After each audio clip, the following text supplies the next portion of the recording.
Olá, meus amigos! A nossa convidada para esta edição do MPSP+, é a doutora Denise Mendes, que atua na comarca de Américo Brasiliense. Recentemente, ela obteve na Justiça a determinação para que a Prefeitura da cidade implemente um equipamento para abrigar a população de rua. Doutora, agradeço sua gentileza de ter aceitado o nosso convite. Qual a importância deste tipo de equipamento público para a cidade? Olá, Cláudia, é uma satisfação estar aqui falando com você. Esse equipamento é muito importante para a cidade, porque agora a população em situação de rua tem à sua disposição um serviço de acolhimento temporário, um local onde os moradores de rua poderão receber 3 refeições diárias, eles vão ter um local para dormir, um local para tomar banho. Isso não existia em Américo Brasiliense, e então é uma conquista muito importante. A Prefeitura poderá alegar restrição orçamentária para descumprir a decisão judicial?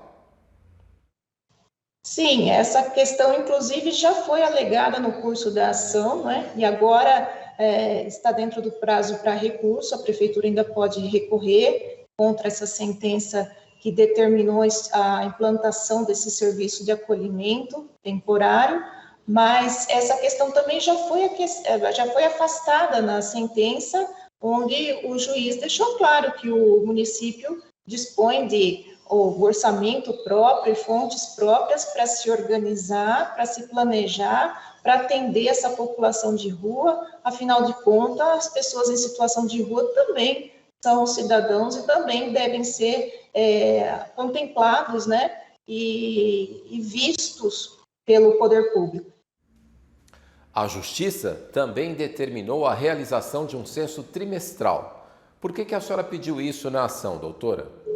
Esse censo é bastante importante porque a população de rua, ela sempre é de um número flutuante, né? Então, trimestralmente é preciso saber qual que é a situação atual, quais são as pessoas que atualmente estão, né, em situação de rua, para fazer uma abordagem bem pessoal e encaminhamento de cada um deles e poder se programar também, até em relação a essas despesas, né? Para a manutenção desse serviço de acolhimento provisório.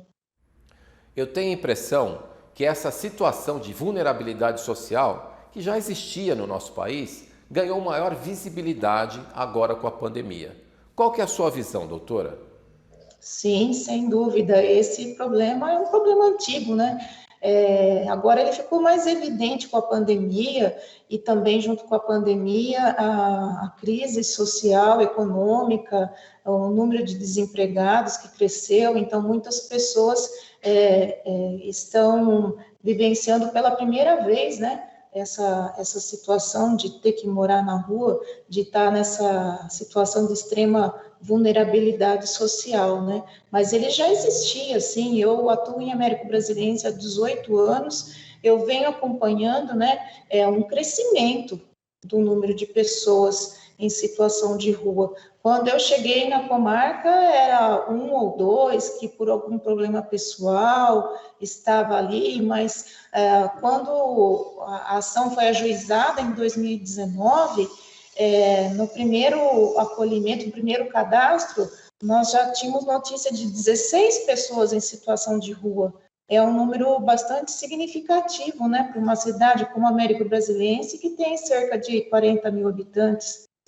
E então essa situação já existia, houve um inquérito civil em que foi proposto um termo de ajustamento de conduta, né, para que o município providenciasse esse serviço de acolhimento, mas infelizmente o TAC não foi aceito, e então em 13 de junho de 2019 foi ajuizada essa ação civil pública. Na sua opinião, quando efetivamente os direitos sociais garantidos na Constituição ganharão materialidade? E qual o papel do Ministério Público nesse processo?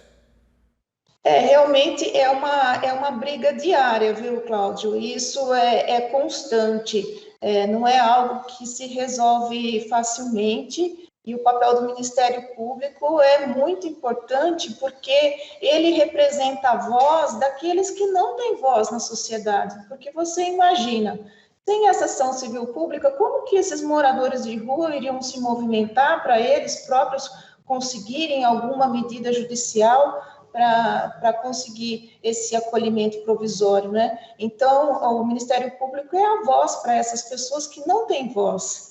E então, esse papel é muito importante e é um trabalho contínuo, porque agora, por exemplo, no caso de Américo Brasiliense, com essa sentença de procedência, o trabalho não termina aqui, ele está só começando, né? Agora nós vamos ter que fiscalizar se a prefeitura está mesmo cumprindo o que foi determinado na sentença, esse censo trimestral, esse encaminhamento das pessoas que estão acolhidas, né? Essa triagem, o estudo, a análise da situação de cada um deles, o encaminhamento para frente de trabalho, a inclusão no cadastro nacional, enfim, são medidas que o Ministério Público vai continuar acompanhando.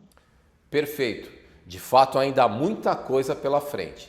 Doutora, agradeço mais uma vez a sua gentileza. Foi uma satisfação conversar com a senhora. Parabéns pelo seu trabalho e até uma próxima oportunidade. Eu que agradeço a oportunidade e fico muito feliz de pertencer a essa instituição que me possibilita, né, atuar e representar um pouco da voz dessas pessoas, né, que são marginalizadas e que vivem à margem da sociedade. Obrigada. E aí, você gostou do programa? Não se esqueça de se inscrever no nosso canal, youtube.com/MPSP Oficial. Aproveite e siga também o MPSP nas outras redes. Instagram, MPSP_oficial. Twitter, MPSP_oficial. E Facebook, MPSP.oficial.